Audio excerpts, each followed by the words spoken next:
Bonjour, donc troisième petite vidéo qui va vous permettre d'archiver cette newsletter. Donc savoir que cette interface c'est uniquement l'interface pour concevoir la newsletter et donc votre mission s'arrête quand vous la remettez à zéro. Mais avant ça, il convient d'en sauvegarder les contenus.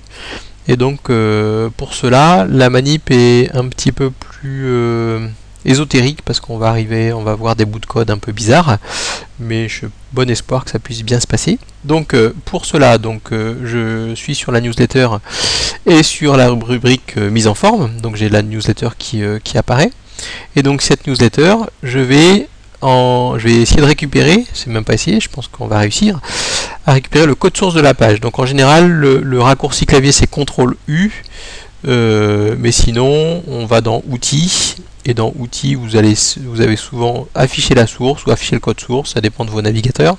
Donc là je clique sur afficher la source, et là je vais avoir une quantité de code relativement ésotérique, donc c'est ce qu'on appelle le code HTML de la page. Donc si vous ne comprenez pas, ce n'est pas grave.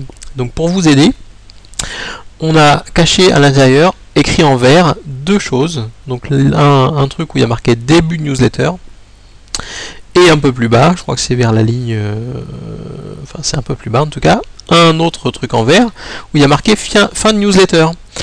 Et donc il suffit de sélectionner tout ce qui se trouve avant fin newsletter jusqu'à ce qui se trouve au niveau de début newsletter. Je copie, je vais copier tout le contenu, donc CTRL C.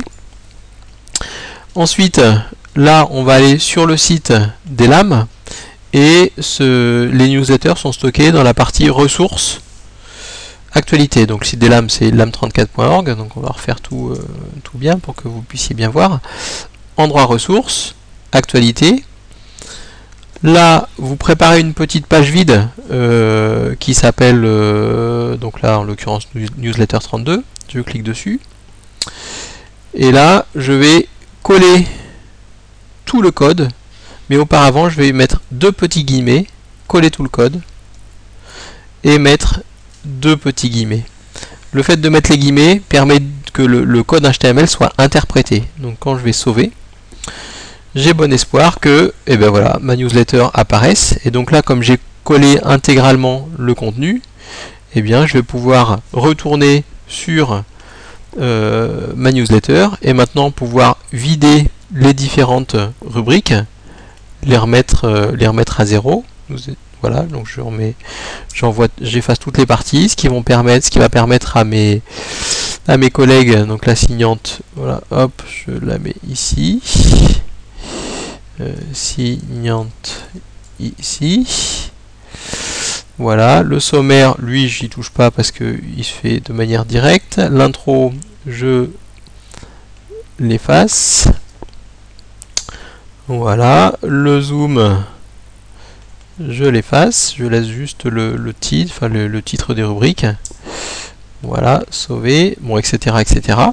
Et du coup, par ce fait, je remets à zéro l'interface qui permettra, donc ça c'était atelier et formation. Voilà, ça permet de préparer pour le collègue qui prendra la suite dans la rédaction de la newsletter, d'arriver sur un petit outil vide et propre.